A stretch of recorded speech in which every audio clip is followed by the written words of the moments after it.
Bienvenidos. Welcome to Ticket to Life. And this is Henrie. And thank you so much for tuning in and listening to Henrie talk about everything and anything. If you've never listened to this podcast, I welcome you and hope that I can make you laugh.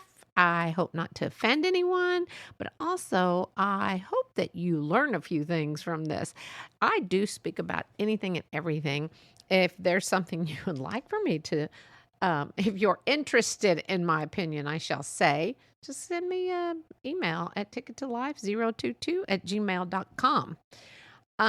Today I'm going to talk about something we've kind of already spoken about in season 1 of Ticket to Life. This is our second season, or my second season. I don't know who ours is. That's my podcast. But anyway, and it was season 1, and it was about scammers. Episode 53, and it was November 29th of 2022. So if this is a different type of scamming podcast that I'm going to talk about, opposed to this other one was where people are scamming people of money. This one is also talking about scamming people regarding money. But the sad thing about this one is they are scamming men and women of their money and telling them they love them, that they are in love. That they are the one. So that's what we're going to talk about. Well, before I do start that, I wanted to read a letter I got. I'm not going to read it all, but they're out there. It's funny. So it starts off with, "Dear friend, my name is Mr. Johnson Tosen, Tosen. Now, I said it's a letter. It's not a letter. It's email. It's an email. You know, when you have a podcast or, trust me, anybody can get your email or make one up and say, oh, this looks like a sucker. Well, anyway, back to it. It says, if the content of this message is contrary to your moral ethics, please accept my apology, but please treat with absolute secrecy. I am in contract with the International Monetary Fund, IMF office in Nigeria. Here in this bank exited a dormant account for many years, which belonged to one of our late former foreign customers. The amount in this account stands at $2,800,000,000. I laugh at this because then it goes on and on and on.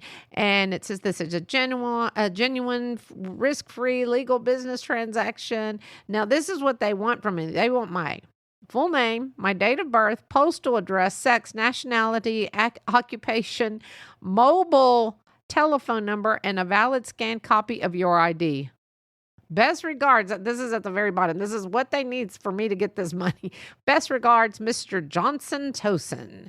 Well, Mr. Johnson Tosen, I click my button and report to spam, and be gone with you.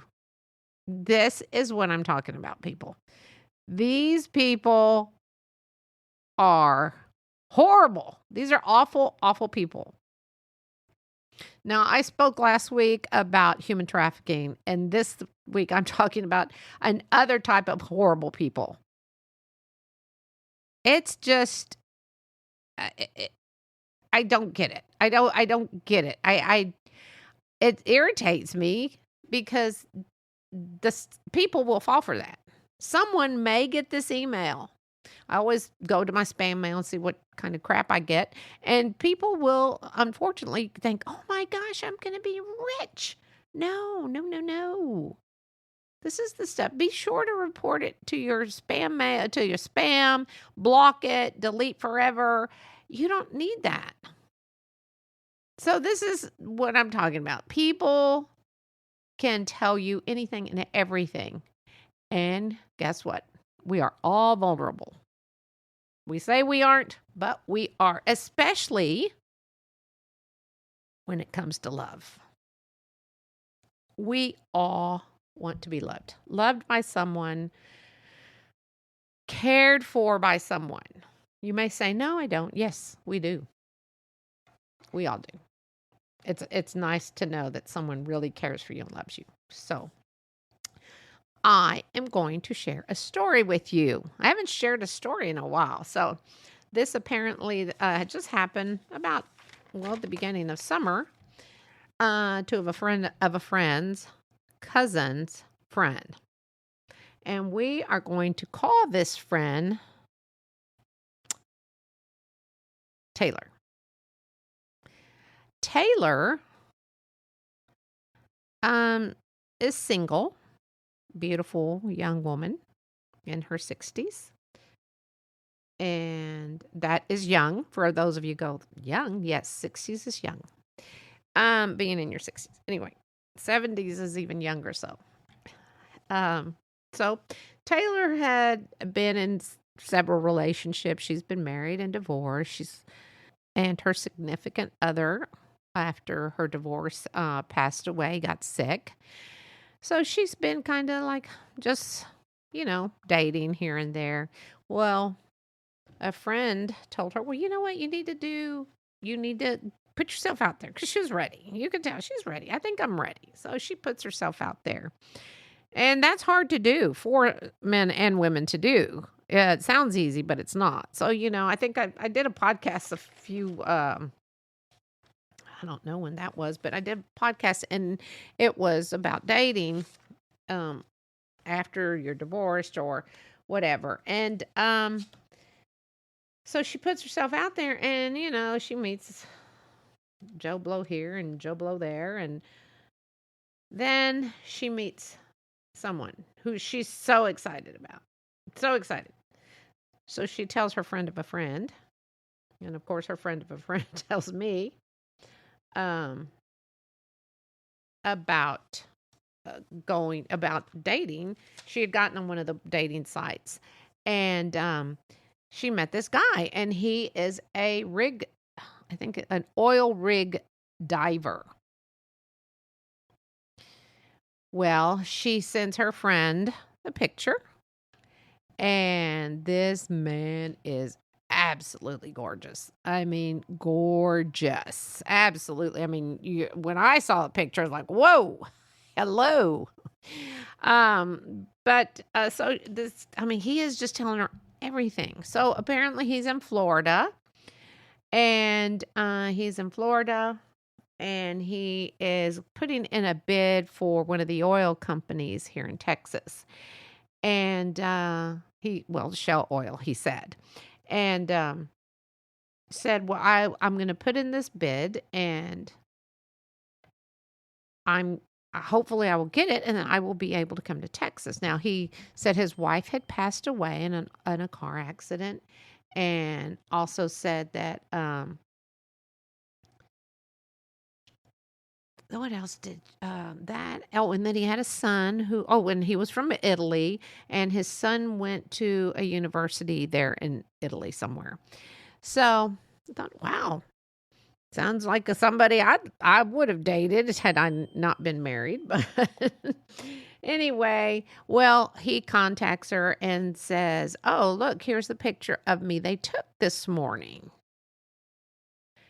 And it was just, I mean, he was just very handsome and a little older man, and supposedly 70.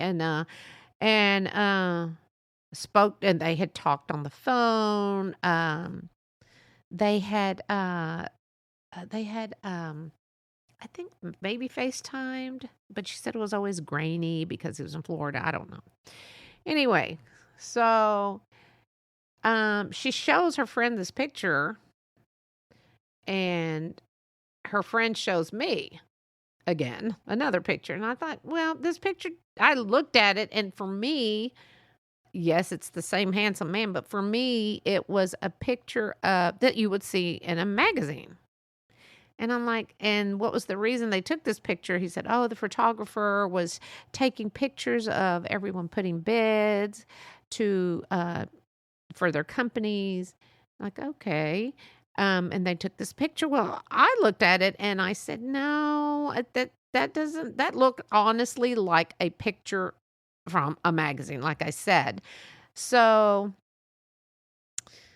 anyway, Because, when they take a picture of you for like LinkedIn or something, you're looking straight at the camera. And this one, he's looking off to the sky, to the horizon.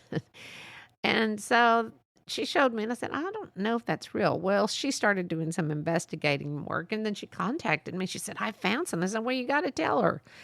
And she found like this page of, this man has an Instagram account, and he's a model. He's actually a model. The picture this guy was sending. What was his name? Marcos. It was the scammer's name. And he said, "Oh, I got the job. I'm coming to Texas, so I can finally meet you." She's excited, and we were all excited for her. And so that weekend he's supposed to come to Texas, and so her friend does tell her, hey, I think you need to be careful because I don't think he's real. Well, of course, this guy is talking like he adores her. He wants her. He wants to be with her for all eternity. And who doesn't want to hear that, especially if they have money, And so she does, and she's excited. And her friend does tell her, well, you know what? I found this. So she did see the pictures on Instagram, and this poor man that is a model, I feel bad for him because apparently someone's using his face and making themselves appear to be who he is, but he's not. And it's crazy. When she was telling me this, I was like, wait, does this stuff really happen? Well, then her friend Taylor was just, she goo goo gaga, which totally got it. This, again, who doesn't want to be loved? And he gets into town, and her friend talks to her and tells her about it. Well, her friend did some really big digging and told her that it was a scam. She said, no, this is a scam. She looked up. There apparently are men who are scammers who say they are rig divers. So, of course, she doesn't want to believe it, but she does. She's probably 50-50. So that evening, he calls her, and her friend hears the voice, and he has this Italian accent. But obviously, you could tell it wasn't real, but her friend didn't want to upset her, which I get too. So the next day, the guy calls, and he's in Texas. So he's in Texas. He got the job. He's going to be going to the oil rig, so he may not be able to contact her. And he sends pictures, not of himself, but of the bunker, I guess it's called the bunker. I don't know what it's called. Where the room he'll be on the ship or whatever. I don't know enough about that. But, well, her friend did some digging and found this same identical picture on the internet. Said, look, this is what's on here. Okay, well, so the next day he says, okay, they just paid me. Could you please go into my account and check my account to see if my money is there from Shell? Which really sucks because that puts a bad name on Shell oil too. So I think that's really stinky. I mean, they can use any oil company. But anyway, so he gives her a number and also says, here are the last 4 digits of my Social Security account. Now, she had already told him, she asked, is this a scam? My friend has told me you're not real and stuff. And he's like, no, you really don't have a right to be looking into my background. But no, I'm not. I adore you. I want to be with you. She said they would talk for hours. Well, I don't know about hours, but they talked a lot. He would call and she would call. Well, her friend has a friend of a friend who was able to look up the phone number and find out it's a burner phone. So basically, probably a little flip phone that you use for a little bit and toss. Well, apparently he has all this money. So she goes and she looks into the account. And in the account, there's $13 million. But because his money, I guess, is in Italy or somewhere, he can't get it. Now, her friend had already said, don't give him any money. She goes, I would never give him any money. Well, time goes on, a few more days. This went on for maybe 2 weeks. And, everyone was excited for her. I thought this was great. But then he did ask for money. Asked for like $40,000, $35,000, something like that. He said, "Oh, I can't get my money, and I need and one of something on his end had cracked, and he needed money to repair it. But since he couldn't get his money from his bank, if she could wire him some money, like thousands of dollars." And she says, "I don't have that kind of money." He goes, "Ugh, well, okay." Doesn't get upset with her. They get off the phone. Next day he calls and says, "Oh, guess what? My son was able to give me half of that. Now, can you give me the other half?" And she said, "No, I do not have that kind of money." Well, he went on and talked for a little bit and said, "I will call you later." Well, I think she realized what was going on and thought, damn it, I've been scammed. And she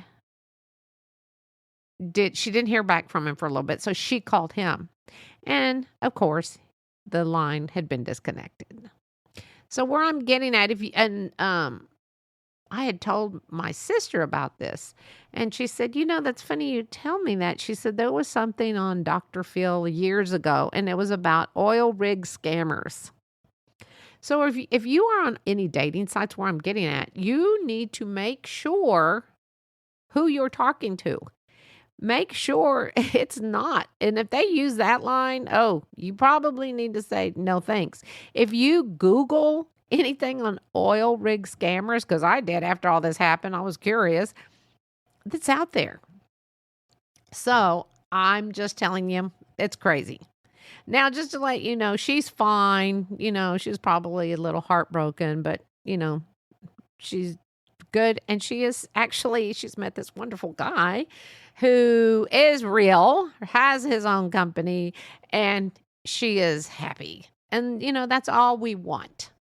But for someone to do that to her, that just really ticks me off. And I don't even know this lady that well. So anyway, I just want you to know that don't let anyone try to scam you with something. If they start asking for money, now, like I said, that episode I did, it's where they scam older people and they use voices now, the AI voices. And I just hate to say this, but people are awful. People are awful, but yet there's more good. I believe there's more good in the world, but there are these scammers, and they are from everywhere. They're from Nigeria, Jamaica. They're I'm sure the U.S. They're everywhere. So be wise to your heart and yourself. Be cautious when you meet someone. Be cautious when you talk to someone. Of course, never meet someone that you meet on the internet alone. Be sure to talk to your girls and your young boys and say, "Do not do this. You cannot do this," because you don't want kids to fall into this trap of human trafficking or scams of money. So, the moral of the story is be safe, be wise. And listen to your head, not your heart sometimes. If you feel like there's a red flag, then start waving that red flag in front of yourself and say, "Oh, damn it, I've been scammed," and get away from that situation. And shame on all of you listeners who are scammers. I hope you get caught and get busted. Well, anyway, on that note, this is Henrie. Thank you for listening. I hope you got something out of this story. But look, there is light at the end of this tunnel, and there is love, real love. So anyway, thank you for listening. Go find your blessings and have a wonderful next 24 hours.